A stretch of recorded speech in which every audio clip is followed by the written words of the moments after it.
And that means the way that you see yourself and what you believe you're capable of literally like shapes what you allow yourself to go after.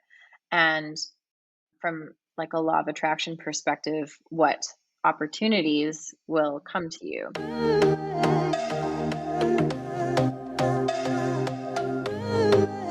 Welcome to the Travel Not to Escape podcast. I'm your host, Jolene on the Go, solo female traveler and creative entrepreneur. Think of me as your skydive instructor, empowering you to take the leap into solo travel to push past your fears and transform your life. Join me every Tuesday as we explore the world of solo travel with purpose and discover how you can use it for your personal transformation, learn how to make meaningful connections around the world, and reignite your spirit of play. We aren't just talking about traveling to find ourselves anymore. We're all about doing the work to understand who we authentically are, breaking through our limiting beliefs, and taking the leaps to manifest lives we are excited about. Through interviews, solo episodes, and meditations, each episode is packed with practical tips, strategies, and inspiring stories from guests who have transformed their lives through solo travel. Whether you're a seasoned traveler or just starting out on your journey, the Travel Not to Escape podcast is here to inspire and empower you to solo travel with purpose. Strap on your helmet. We're about to jump headfirst into the journey of a lifetime. Are you ready? Let's go. Hi, navigators, and welcome to today's episode where I chat with Julie Murell, who's an image consultant. We're going to be diving in today on her personal story and transformation from how she went from living in Canada, working in a more traditional path, to really following her inner calling and passion for style and fashion. So we chat about the details of what led her to her business, how she always felt like she never fit in growing up, and now feeling confident and helping other women feel confident and standing out and being magnetic with their style. So she's gone through loads of changes and taken lots of risks to get to where she is now, where she's finally living out her mission, helping women dress with confidence and be empowered through their professional image as they take the next steps in their career. So let's dive in to today's episode. I'm so excited to have you all on today's episode with Julie, and we're going to dive in with her and what she's been up to. She's currently in the Philippines, and Julie and I actually met a couple months ago in the Philippines. I was visiting for the first time as an adult and looking to meet some fellow digital nomad friends, and I responded to a Facebook group post that her partner Mike had shared in the Digital Nomads Philippines group, and started chatting with Mike and about an upcoming salsa event I was planning, and he mentioned his partner Julie and I had similar interests and would get along, and we did. So since then, Yep. we've actually met in a few cities in Bali as well, and so I'm really happy to have you on today's show and sharing your background and travel with us. So happy to be here. And I love that what we're talking about is exactly how you and I met. It's just perfect. Yeah, exactly. It's like, okay, this is actually what happened. Yeah. Before we dive into your background and your travels, I want to ask a question that I ask everyone on this show, and that is, what was your favorite childhood activity? I have always been very creative. So I was interested in all kinds of creative activities. But the one I remember most that is most, I guess, not surprisingly related to my line of work is playing with Barbie. I used to love, honestly, like dressing Barbies and just changing their outfits. Interesting. Yeah, I was definitely the kind of girl that loved playing with her dolls. Yeah, and I find that it really does show up a lot of ways in your adulthood, things that you used to love to do when you were a child. I've asked this a couple of times now with different guests. And for example, my last guest, hers was like movement, and her play style because of that was kinesthetics, and Mhm. she was a previous chiropractor, and really is now diving into more of like that internal spiritual world, but really embodiment of your body as well. So that's kind of how her play style related to hers, and it's interesting listening to yours, and it very much also ties in with your the passion project and business that you have right now. Yeah, So exactly. yeah.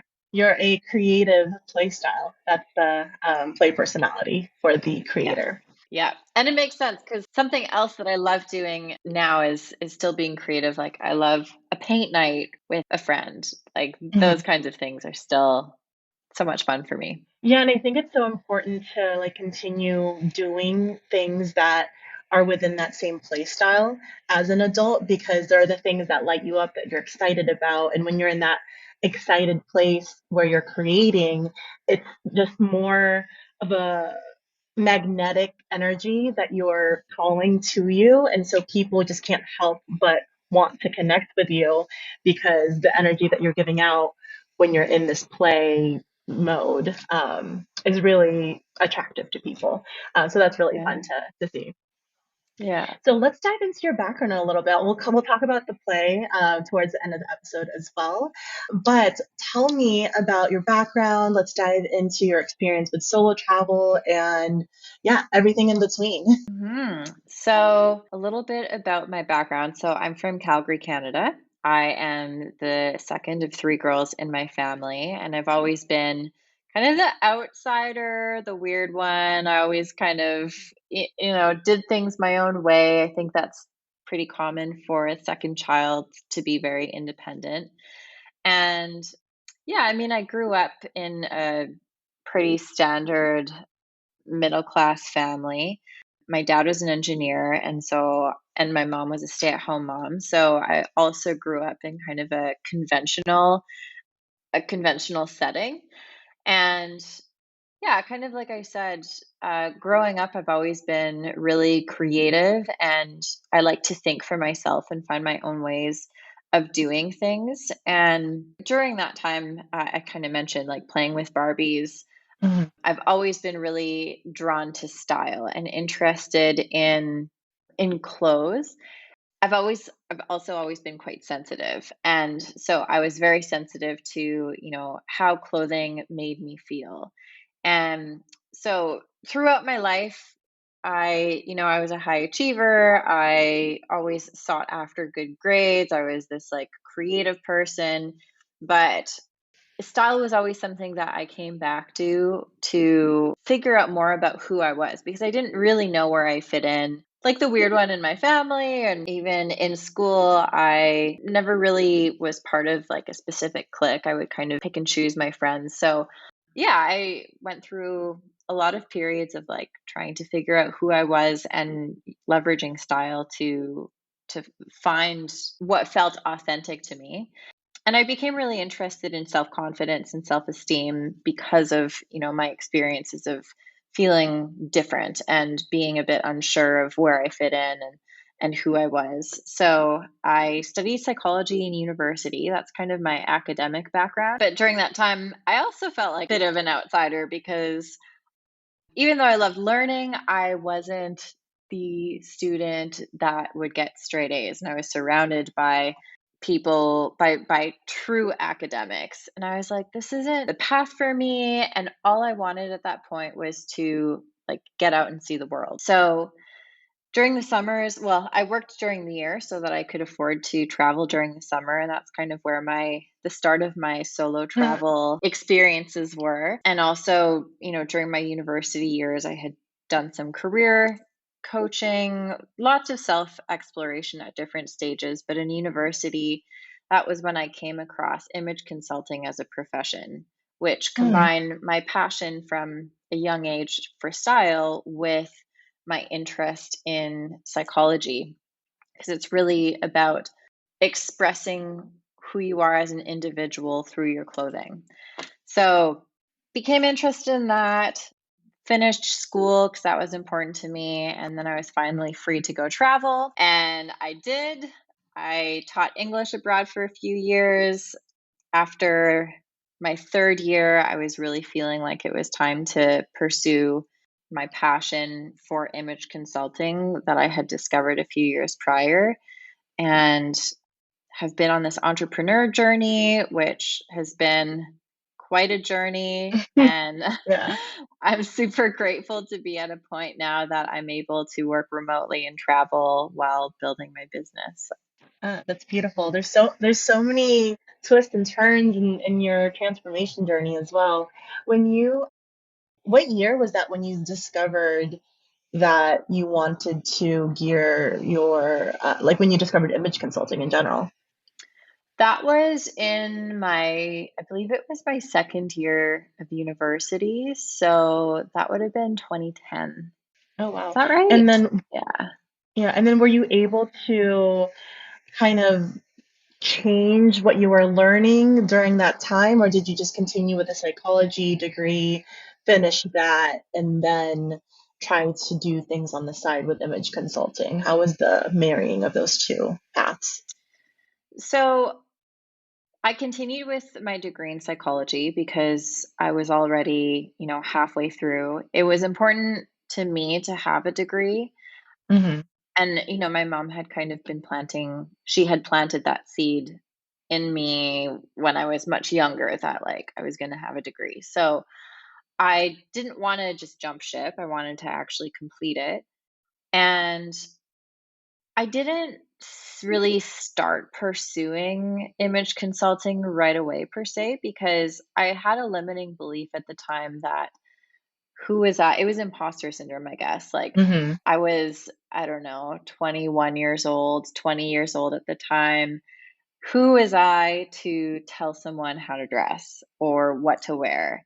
Who would actually listen to me? Someone that, didn't have any experience really aside from my personal experience which has value, but I didn't feel like it was the right time to jump in. I felt like I wanted to have my degree. I wanted to get some life experience. So I did start reading books. There was like Color Me Beautiful was one of the books that I Oh, got. The Pocket Stylist was another, just to start learning about some of the basics. And yeah, I would apply it on my own, but it wasn't until, like I mentioned, the end of my third year teaching English after university that I decided I was actually going to pursue it. That's when I got my diploma in image consulting and some formal training to be able to feel confident in my skills and to be able to translate that to client work. So, how I married it, I mean, it was really just kind of me approaching my own personal style with a bit more intention and getting my head around some of the technicalities, but I didn't really like marry it in terms of how I was interacting with people or trying to start working with clients until I had my diploma completed. that makes sense. Yeah, and you have to embody that kind of decision as well, that path. And it sounded Hmm. like, you're kind of going back and forth into like, how do I gain the experience, or what resources do I need to study in order to feel more confident, until you got to the point where you're like, yes, this, I feel good in this path. So where were you? So you graduated college, university. I have to switch my terms for for anyone outside of the U.S. Canadian language, yeah. Yeah, basically, yeah. So after university, you graduated, and then you said you went straight into teaching English. Where did you go? My first job was in France. So Oh, that job I actually got through a partnership with my university. And what's funny about that very first job teaching English was that I had never taught English before. I didn't know how. Yeah, I knew nothing about it, but the only requirements to be eligible were to have completed a university degree and to speak French. I basically got an email for this job. I was really excited about it. I met the requirements, so I applied and I got it. So I moved to France alone that year. At the time, I had been in a long distance relationship for 4 years. So we were already long distance. So, I mean, that didn't really change the relationship. yeah, just even longer distance. Yeah, exactly. So, yeah, I moved alone and I was working with a team of five other, we were called language assistants technically for this job. And that was a year. And then after the first year, I actually discovered I enjoyed teaching. So I completed a TEFL certification, which is teach English as a foreign language. It's what a Hmm. lot of English teachers get, especially to teach in Asia. So I completed that in Prague. I traveled to Prague alone to complete that. And then I moved to China with my partner at the time and lived in China for 2 years and taught there. And it was in China that you made the decision then to go further into the image consulting path? Yeah, and I think that was kind of just building within me. The city in China that I was living in was considered a quote unquote second tier city. So Mm. basically, it's smaller than like Beijing or Shanghai, it's less westernized. There's way fewer English speakers, and it's smaller, which is 10 million people rather than 30 million people. So it's not that small. Smaller. Yeah, and like I said, I really enjoyed teaching English, but because I already knew about image consulting and I already knew like this was what I really wanted to do, I just felt like it was time. I was turning 25 that year, and I was like, "Oh, quarter century seems like Yeah. perfect time to start pursuing my dream." So that was kind of my thought process at the time, and other things were shifting. The relationship I had been in came to an end, and I basically just like threw my life up in the air and changed everything. I got my diploma. I moved back to Canada to start my business. I, you know, started the single life again. And yeah, it was a really, really big, like pivotal moment of change in my life. Yeah, so it wasn't just the change in the career, it was a change in location and relationship and, like your complete pathway and its identity also in terms of what you were doing. So that's Yeah. wild. What was it Yeah. that gave you the, I guess, courage to say, yeah, I can let all this go? Or was it just a rock bottom type of decision? Like what led you to that moment? It was a combination of a few things.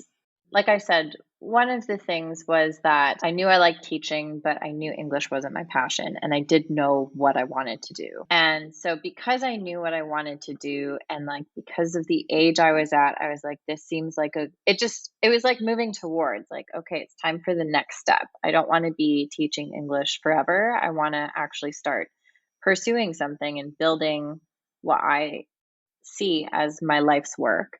And it wasn't I don't remember feeling scared. It wasn't like I had to Mhm. build up the courage.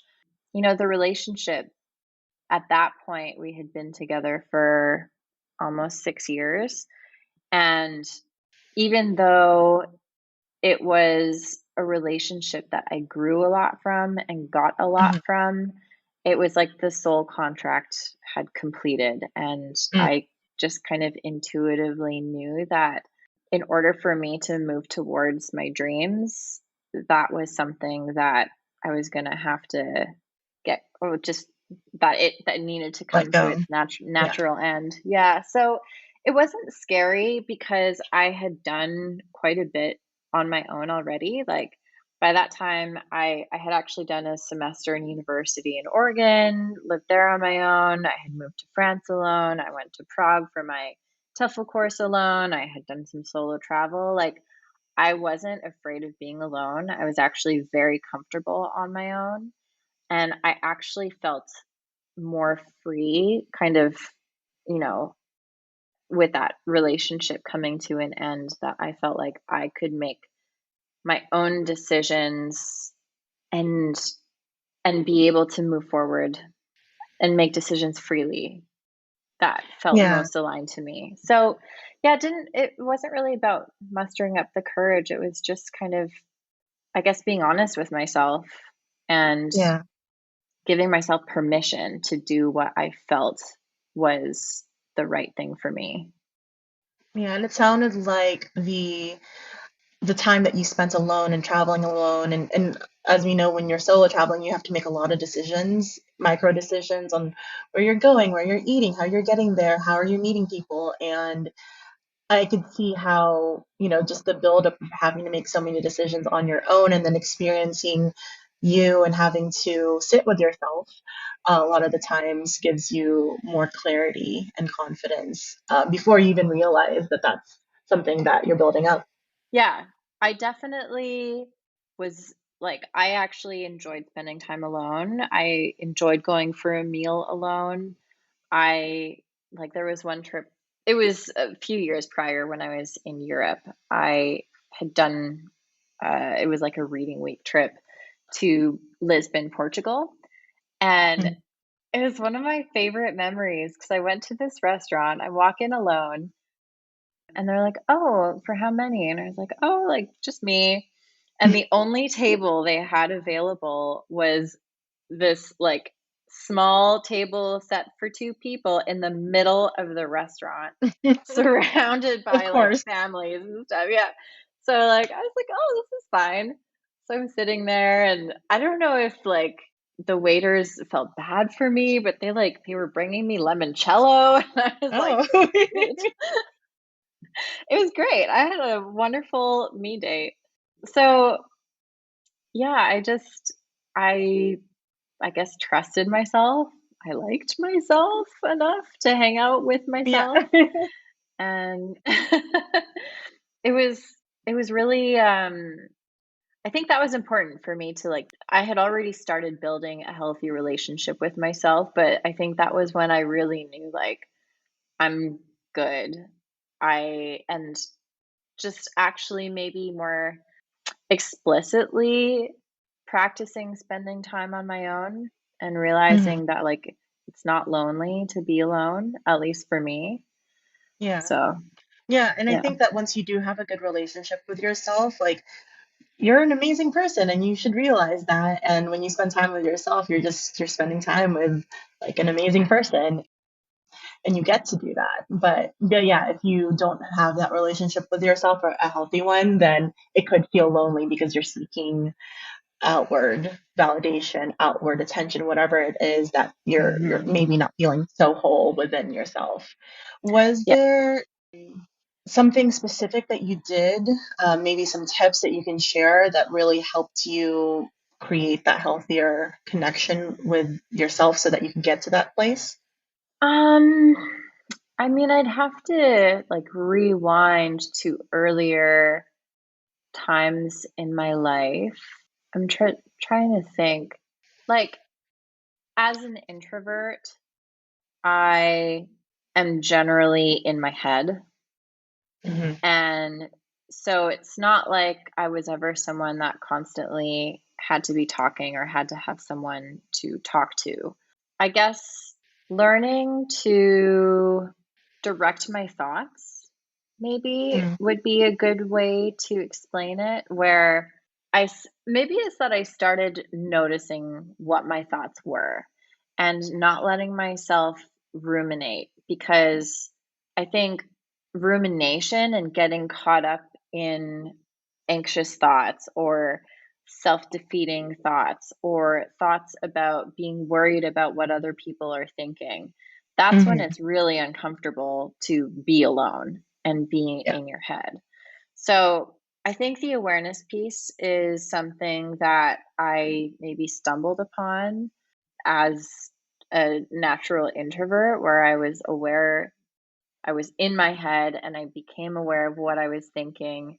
And then I guess maybe it's funny, I can't say that anyone like specifically taught me what to do, but I guess a part of me learned how to self-soothe.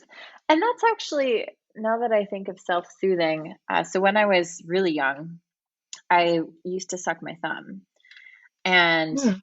when I say I was really young, I was probably, I don't know, like probably from when I was a baby until I sucked my thumb for quite a long time. I think I was like 9 or 10 actually. But I mentioned I was like a very sensitive person, and I think I did that as a self-soothing mechanism. I think that is what thumb sucking can be. That's like the biggest example of like a way that I self-soothe. But I always loved like, fuzzy blankets, or like I knew things that made me feel good, like hot Hmm. chocolate, things like that. So I guess, yeah, it's like become aware of your thoughts and learn how to soothe your mind and learn what you need to feel safe on your own and become someone that can soothe yourself and not rely on someone external to soothe you. Sometimes, of course, there are instances where we do need to rely on other people, and it's healthy Hmm. to, have those connections to calm you down. But I think I already intuitively had some tools. Not that I always like I stop sucking my thumb, but like I always had some self-soothing tools to make myself feel better and to calm myself when I would get wrapped up in thoughts that weren't working for me. Yeah, I think that's a really helpful tip. Like having your own personal toolkit or toolbox of what works for you that you can Mhm. immediately go to. Because, Mhm. yeah, like if you don't have anyone around you, you're always going to be there. So, what can you Yeah. tell yourself in that moment to get out of the situation that you're in, whether that be internally or externally? It Yeah. also sounds like because of the way that you grew up and feeling already kind of like the black sheep or not fully fitting in, it sounds like you built a lot of these self-soothing techniques over time as an Mhm. adaptation to your environment as well. So by the Yeah. time, you had to make some of these solo decisions, you had already fostered within yourself some of these techniques that you leaned on in during the times that you needed them. Yeah, and I think, like, clothing was one of those. Like I mentioned, clothing was a tool that I no one taught me to use it to feel good about myself, but I noticed that, when I was wearing something that I liked, I felt better, and so I started using clothes to make myself feel good and wear Mhm. things that made me feel good so that I felt confident. So, yeah, I guess that was something that I was doing in hindsight. Fascinating. Yeah. It's interesting, like when you connect the dots, like you don't know the path forward, right? Like you can have this big vision and it really is trust that gets you to that destination, but along the way there's all these like little dots that connect and you can't see it until you look back. It's sort of like, oh, that's why I do Mm, this, and oh, maybe I'm such a good consultant because I did years of teaching where I've already been in this type of scenario with clients. I'm just teaching something I'm more passionate about, right? So there's all yeah. these like little steps that you're like, why am I doing this? But it all makes sense at the end. Hmm. Let's dive into the image consulting that you do. I'm really excited to. Okay, so you made the pivot, you gave everything up, moved back to Canada, Hmm. completely single, restarting life and towards your passion business.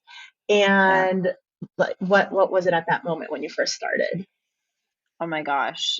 I had no idea what I was getting into.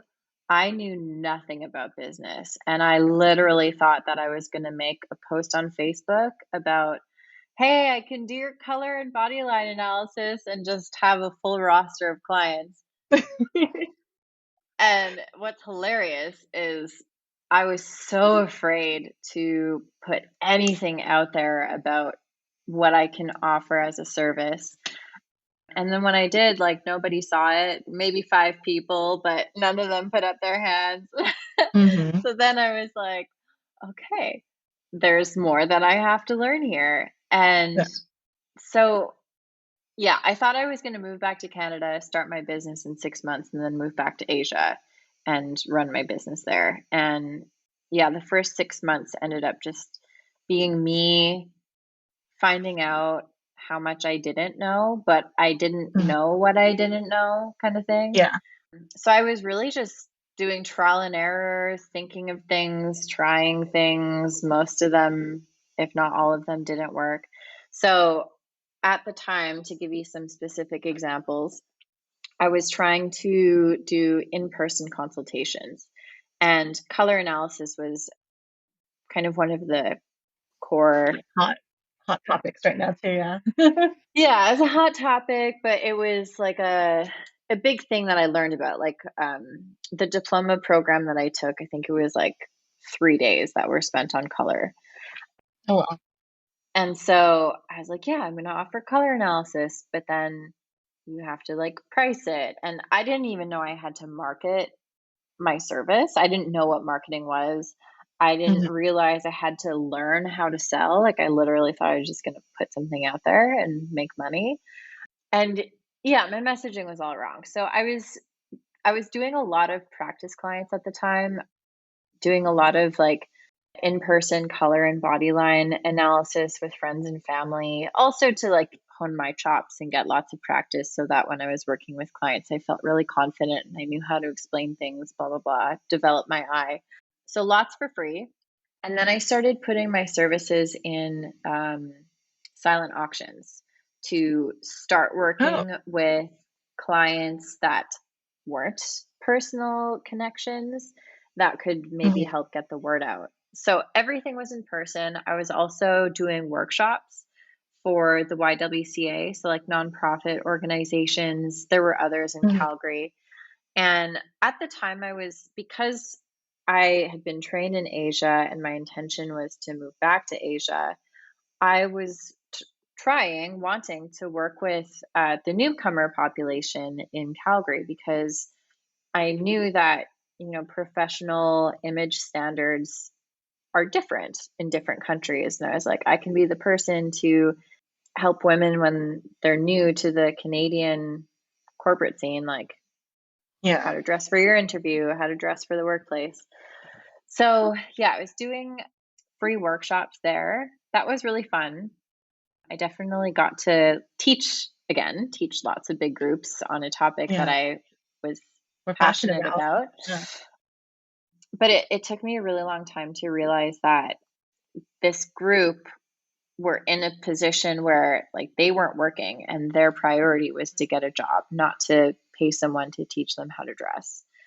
And so, yeah, it took me a really long time to realize that. And then eventually I met Mike, my boyfriend, who had been in business for like 5 years prior to me meeting him. And he had an online business coaching, a very similar model to what I wanted to do, but different topic. And he was the one that opened my eyes to the possibilities of an online business and Oh. how I could offer my service virtually. And he also opened my eyes to marketing as something I needed to learn. And he opened my eyes to sales as something I needed to learn. And so it was really him that put me on the path that I'm on now, to having my online consultancy and to effectively getting my message out there and being able to attract women that I can actually help, and that are in a position to invest in their professional development. That's amazing. It's a long road. I think when you start the entrepreneurship road, you have like such high hopes and you're like, yes, this is going to work, but we're not taught how to be entrepreneurs in school. Mm-mm. The majority of the people around us are not entrepreneurs. When we're going through school, when we're going through our first careers, our friends and family, we're all taught this corporate model. And so when you break away from that, you're not just doing the work anymore, the actual tangible product. You are marketing, you're selling, you are designing, and then also doing the customer support and client care and all the finances associated with it and taxes, and there's so many things. And yeah, it can, it was a stat of like the first year of business for small businesses is like kind of like the make it or break it year. And I think it is because there's so many things you don't realize, and it's having Yeah. to be resilient and push through like what you did and realize I need to learn more, instead of saying I'm just not fit for this life, right? Like you were like, no, Mm-hmm. this is my path. This is what I want to do. I need to learn more. So I think that that's just at least kudos on you for recognizing and taking the position of being a student again as an entrepreneur, Mm-hmm. rather than like, oh, it's not 100% perfect. I didn't sell out on all of my my programs right when I launched it. And also Yeah. attracting someone into your life as a partner that is an expander for you in the way that you needed in your life. So I think that that's also something with knowing what it is that you want and being able to align with people that can help you along that journey. So I think that's also beautiful. And like, yes, he may have Mhm. given you the kind of tools that maybe you were missing, but I also want to recognize the fact that you put yourself in alignment with being able to receive that as well. Yeah.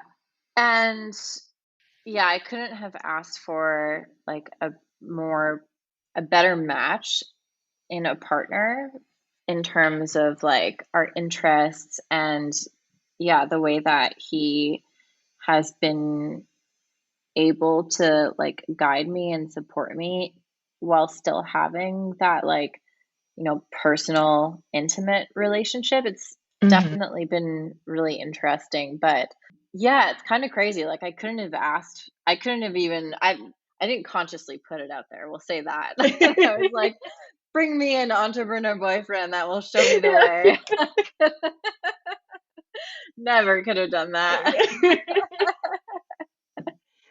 But I will say, the process of the fact that you let go a lot of the things that you knew you didn't want back in China with the Mhm. relationship that you needed to end, with the career you knew that just wasn't right for you, it clears the doors, it clears the path open for something that is more in alignment with what you're looking for. So it's like Yeah. letting go and then trusting that what it is Yeah. that you're looking for is out there. And I will say too, like the way that we're talking about entrepreneurship and that you like nobody teaches you how to be an entrepreneur. Very often you're not surrounded by other entrepreneurs. I was not. Like I didn't even know entrepreneurship was an option.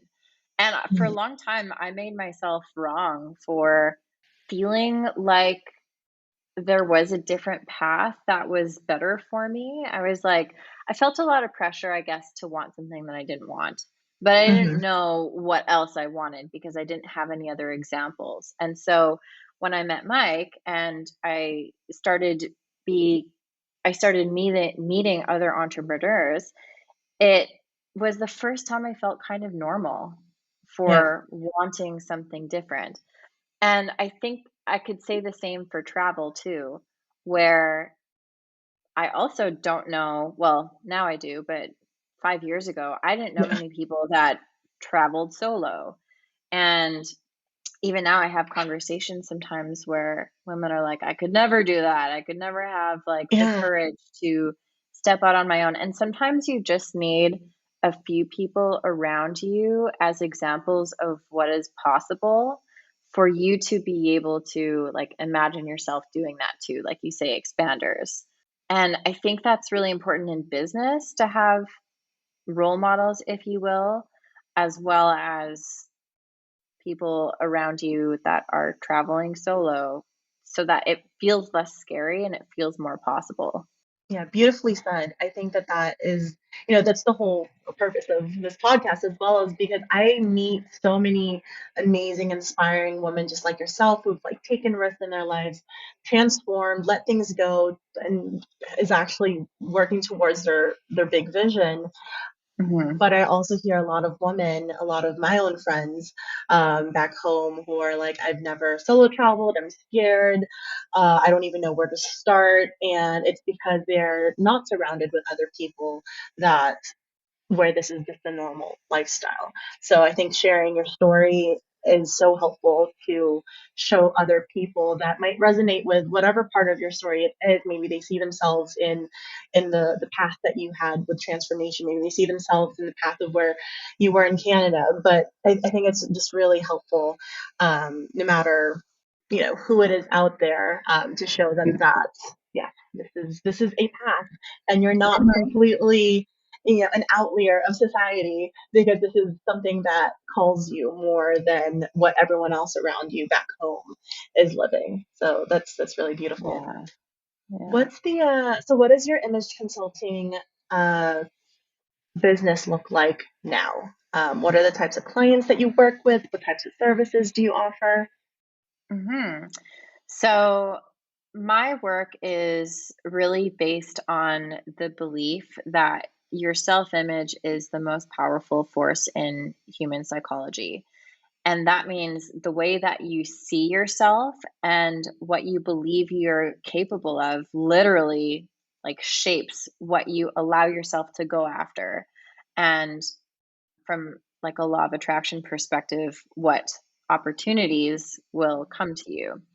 So it's really about empowering women to feel confident from the inside out and to be very connected with who they are and expressing that externally through their styles so that they're showing up in an empowered way that is really reflective of them and that ultimately attracts the opportunities that they're seeking, the relationships that are going to, help them move forward, whatever that might look like. So it's an online program that I offer. It's fully remote and I take professional women through, well, I guess I'll tell you a little bit about who I work with and it'll make Mhm. more sense what I offer. But the women I work with tend to be corporate women who are like experts in their field, very intelligent, super intellectual, highly skilled, and have never had to think about their style until now when they've gotten into a position where their image does matter. Whether it's Mhm. because they were promoted to a team leadership position or they are moving into a client facing role or they're in a position where they need to be giving presentations where their image matters and it's really hard for them because they've never thought about it. They don't know what their style is, they don't know how to put an outfit together, they don't know what's appropriate, and it causes them to feel a lot of self-doubt and a lot of self-consciousness, which prevents them from really delivering the value that they have to deliver. Whether they, are timid when they're actually presenting in front of a group or in front of a team, or maybe they just don't speak up at all and they just hide because of this self doubt and self consciousness. And so my program is designed to help them create a confident professional image by teaching them how to define their authentic style, what they want to communicate about themselves through their style, and what style is going to translate who they are accurately. The next step is teaching them how to actually put outfits together effortlessly. So there's a few elements to this. One is refining your wardrobe so that everything you have in your wardrobe actually works for you, and then understanding principles for coordinating it so it actually looks put together, and setting up a system in your wardrobe to make it easy for you to basically grab things, put them together, look good, and run out the door. And not really have to think too much.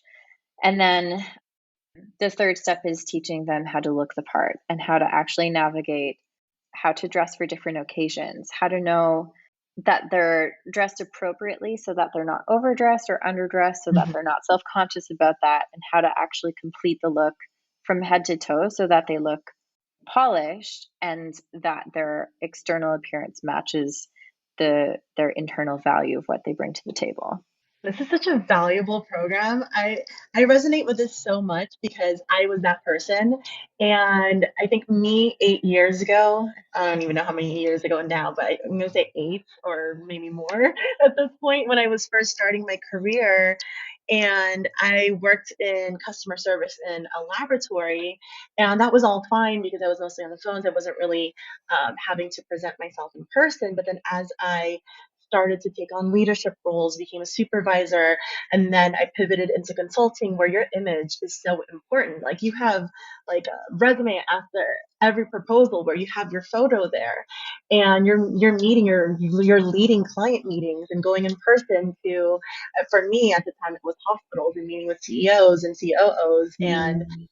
I was a very timid person, and it really wasn't until I had to get over my imposter syndrome and I had to start dressing like the person I wanted to be. And in my head, I always had this image of a woman wearing like a nice, sleek blazer, wearing like a pencil skirt and some like really rocking heels, red lips, and just being so put together. Me Yeah. eight some years ago was not that person. I was wearing like ill-fitting slacks, a cardigan that was way too long, and like a flowy whatever silk-esque top and flats, like the really uncomfortable kind that we all used to wear. And I just felt very dowdy, right? Like just very like not in my own body. I don't even know who I was dressing as. And I was also a hoarder, which is completely different from my minimalist lifestyle now. So Yeah. there's loads that you can change in life. So I went from a dowdy hoarder to like minimalist and having my own capsule wardrobe as a nomad and being really conscious of the colors that I select, the type of pieces that I have, and the quality and what that represents about me.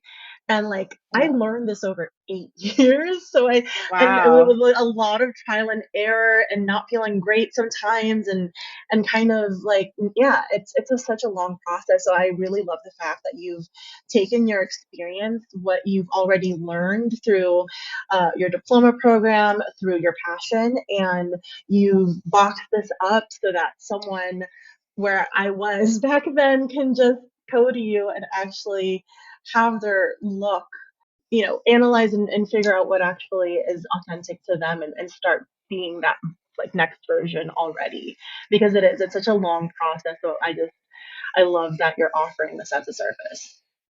It's really amazing that you were able to kind of figure that out on your own. Do you remember how you did that? I mean, it wasn't necessarily just by myself, right? Like I surrounded Okay. myself with a lot of really amazing women. And as I surrounded myself with women that were, also leaders in their respective fields and started looking up to my own managers within like consulting, I started to pick up what it was that they were doing. So a lot of it was like having Ah. to learn through lived experience of as I was going to an on-site with my manager, having to ask her what type of clothing should I wear, and then starting to refine Mm. my style that way. I remember there were a lot of female consultants. Not when I first started. When I first started, I was one of the few women. But then as thankfully times changed a bit, I started meeting some really badass women that had the most put together, like three-piece suits, coordinated with their jewelry, had like really Mm. nice bags that like it just when they walked in the room they commanded attention and you just wanted to talk to them and you didn't even know who Yeah. they were, but it's that presence, that image that when you walk in you already feel someone's confidence and they haven't said a word, and I think that is just so key, especially in the business world. Oh my God. It's so much about energy. And that's probably one of the biggest outcomes that my clients share with me is it's like, yes, the external appearance is more polished and more coordinated and more intentional. But I think the even bigger shift is the internal shift where they really just Hmm. feel different. And usually throughout the program, they'll say like people are starting to notice, like people Hmm. are noticing me. Like I had one client that was like, yeah, I have people telling me that I come across as a lot warmer now. Like Interesting. warmer is Yeah. not an appearance, it's like an essence about you. And so it really shifts, yeah, the essence, the presence, the energy. A lot of comments that I get on my like testimonial before and after pictures are like, she just looks more confident. Like, how do you Wow. quantify that? I could probably analyze it and tell you like what looks different. But to kind of the average person that isn't able to kind of break it apart, that's what comes through. And that really is the impact, I think, It is. the Yeah, you deeper carry impact. yourself. Yeah, you carry yourself in a different way. You walk in like your back is straighter, your shoulders aren't like Yeah. slouched over, and you walk in not trying to hide. Because if you're not feeling good in what you're looking like on the exterior, it really does have this interplay with how you're feeling inside. And if you're not confident in what you're wearing, you tend to want to go into the corner, tend to go Mm-hmm. behind the counter, wherever it is, so you don't stand out. But if Mm-hmm. your goal is to stand out and make a presence and feel confident, then you wear, maybe it's bolder colors, maybe it's Mm-hmm. something that allows people to ask, oh, I love whatever it is that you're wearing, like, and then start a conversation from there. So yeah, Yeah. it's putting yourself in that different energy level to be seen. Yeah, exactly. And being comfortable being seen too. Like I think that's another level. It's not just like intentionally making yourself visible, but not being self-conscious when you are noticed. Because I think that can be, I mentioned like self-consciousness is a big problem when I start working with someone. That's a big reason why they'll come to me. They're like, I don't want people looking at me because I don't know Yeah. what they're thinking. And Yeah, I don't know, like, I don't know how I'm presenting myself. It's just a lack of knowledge. So, yeah, it really does go a long way. it does. I am such a big believer in that. And even like the way now as I'm making connections, not in the corporate world. So I've completely changed my style from like the blazer suit, professionalism to something more bright and colorful and approachable because that's my brand. But even in like the creation of my brand and my colors and the energy that I want to exude, it's all based on like what I'm wearing and how does that make me feel. And even by walking in a room, I already know that the people I'm meant to meet will notice me.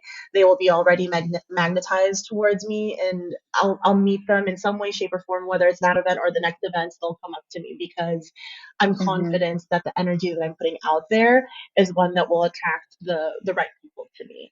And that shift Mhm. is such a different version of me than it was 8 years ago when I would walk into a room full of consultants and just want to hide because I just felt so uncomfortable.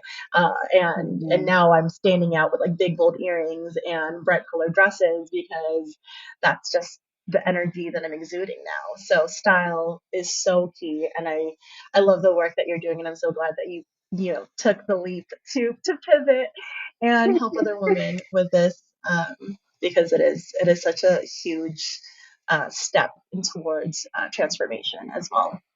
It's my joy. My Yay! joy to share it. I love it. So before we end this podcast, I really enjoyed talking with you about your story and the work that you're doing. I want to close off with a few questions that I ask all of the guests. So in terms of connection, as we were talking about, magnetizing and attracting people to you, how have you met your most meaningful connections so far on your solo travel journeys, or just travel journeys in general? Mhm. Mm, it was always one of those, like, serendipitous encounters, I would say. Really, and what that actually looks like is just putting myself out there and letting, I hate to say it, but, like, yeah, letting the connections and the people that I'm supposed to meet present themselves naturally. And that doesn't always mean that, like, sometimes I am initiating the conversation. In the case of you and I, it was Mike that Hmm. initiated the connection and brought us together. So it's putting myself out there is probably the short answer, and putting myself out there with confidence, knowing that I'm showing up as my best self and showing up intentionally and attracting the those connections that I'm supposed to connect with. Yeah. I have met, friends in coffee shops that will initiate conversations with me because they noticed that I'm Mhm. sitting there and look like someone that might have something interesting to say, I guess. Yeah. So yeah, putting myself out there. Yeah, I think honestly, the work that you've done and the fact that you work in image, I mean, it shows in how you make connections because again, you've already built that self-confidence to where when someone is there, they're attracted, they're magnetized to chat with you. And Hmm. I think that's the big thing is like I'm helping people with how to make connections, and magnetism and the way that you dress and the way that you portray your image is like really one of those key components, because in the beginning Hmm. of making connections you have to be a lot more intentional about it. You have to put yourself in the right locations. You have to put yourself more out there in terms of starting conversations and continuing and doing the follow-up. But now, because I'm, more used to it, I have a lot more handle on the energetics and the confidence factor. I will show up Hmm. to an event and I know that the people I'm meant to meet will come to me, just as you had mentioned. So there's Yeah. different types of making connections, but I feel like it's also different levels depending on where you're at within your own transformation journey. Yeah, definitely. And I think it's important to like honor where you're at. If you're Mhm. not at that place that you're comfortable initiating a conversation, like you don't have to force yourself. Hopefully, you can Mhm. get to that point that you can initiate it. But yeah, just feeling trusting yourself enough to just put yourself in a group and having a healthy enough relationship with yourself to be there and be present. And one of my favorite quotes, actually, this is about leadership, but I think it translates to personal life too. It's that what makes someone a strong leader is the ability to be present. The key is about being able to be present and not worrying about fidgeting with your shirt or if you're wearing the Mhm. right thing or if you look Being on your okay or if phone. you awkward, being on your phone. Yeah, like being able to just kind of like be there and be present and be open to receiving whatever is going to come your way. Yes, very well said. Yeah, depending on where you're at, presence is always a key component to Yeah. connections for sure. Yeah. And so we talked about your playstyle being creative. How do you continue that in your life now? I think you mentioned you do some art classes. How do you fold that into your day to day? So the art classes, I actually don't do as much as I want to. That's just like a treat. If I get to like go to a paint night, that's something I really enjoy doing with friends. I would say I used to do salsa dance and I've found classes now Yeah, that I really enjoy. So now I do salsa dance once a week. Well, bachata and salsa, but creative, creative outlet, dancing.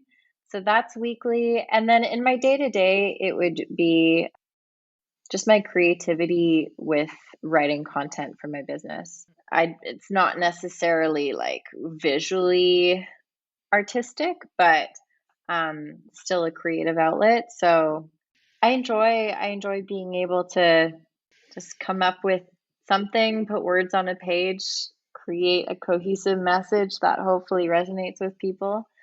So that would be it. Oh, and of course, getting dressed every day. yeah. That's something I do every day. I don't feel like my day has started unless I've gotten dressed. And when I say get dressed, it's like it doesn't take a lot of time, but like it is the clothing as well as the hair and the makeup. Like it's a complete look for me. And every day I get to start with a blank canvas and decide like how do I feel and how do I want to present myself to the world. And I get to create a new look for myself and my self expression every morning. You're your own Barbie, basically. Exactly. I love that. And one last closing tip. What would you tell women who are considering traveling solo for the first time, but are maybe a bit hesitant? What advice would you give them? Trust yourself. I love that. I keep hearing that as a closing tip, and I'm 100% behind it. That is such a huge factor in everything. Yeah. Like you literally, if you overthink it, you're going to talk yourself out of it. You have to jump, but in order to jump, you have to trust yourself. And I think that's really the start of it. Yeah, I remember one of my coaches had, I was walking around with this mental rock, and that mental rock was my old life, the job that I had. And when she actually asked me, like, can you put the rock down? Like, is it, so big that you can't put it down? And I was like, yeah, I guess I could put it down.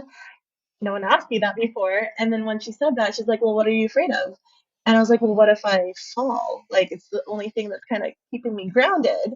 And it was one of those things where I think once I visualized what it was that was holding me back and what I was afraid of, I realized that the piece that was missing was that trust factor and realizing that, well, why is my next thought that I'm going to fall? Like, don't I trust myself enough to where, what if I float? And what if I had the confidence and the direction to fly instead, right? So there's other options besides falling and trusting that you're not going to let yourself fall. You've carried yourself through your whole life thus far, making so many decisions for your best self. And this one decision, it may seem like a big heavy rock that you're carrying, but you've carried it, you carried yourself through a lot worse and you've still made it. So building that trust within Yeah. yourself is so important. And I think there's like a spiritual component of that too, of like, yes, trust yourself and that you've gotten yourself through your life to this point, but like trust your higher self too. That like there is, I guess the universe is conspiring in your favor. The universe is supporting you. I don't know, it's kind of more of an inner sense of well-being that you've got yourself, but you are also supported by something bigger than yourself too. Exactly. Yeah. There's a lot more at play than we can even know. So it's trusting that everything again is working in your favor. Yeah. Thank you so much. Let's tell me how people can get in contact with you and find out more about the work that you're doing and potentially work with you as well. It's very simple. You go to LinkedIn, you put in Julie Louise, and you will find my profile. I'm Julie Louise, the image consultant. All of my content is there. I'm going to be starting up a newsletter on my LinkedIn. I always share tips, insights, lessons. I try to provide as much value as I can. And if someone was interested in learning more about my content or my course, you can send me a DM. You can book a call through my LinkedIn profile as well. So it's all there.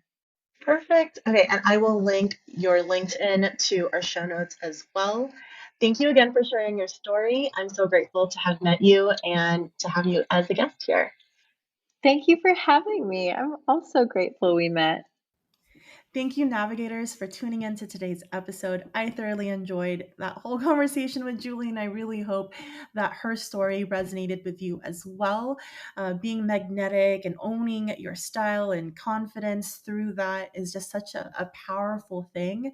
And if you do want to find out more about Julie's image consulting services, I will link everything, like I mentioned, in the show notes. She's also offering a free gift, which is her travel capsule wardrobe guide. So she goes in and tells you exactly like what you should be traveling with and how to really mix and match the pieces in that capsule wardrobe so that you're looking stylish and feeling empowered through the clothes that you're packing and wearing. So again, thank you for tuning in and see you all for the next adventure. Thank you for tuning in to today's episode of the Travel Not to Escape podcast. I hope you found our conversation inspiring and insightful. And if you're ready to take the next step in your journey of self-discovery through intentional travel, I invite you to join our vibrant and supportive community of solo female travelers over on Facebook. Inside our community, you'll find like-minded women from all walks of life sharing their stories, experiences, and tips on how to make travel a transformative part of your life.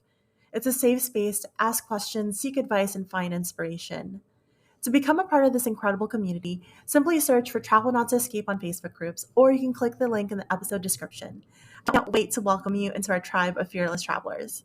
Remember, your journey of self-discovery begins with that first step, so don't hesitate, join us today, and let's embark on this adventure together.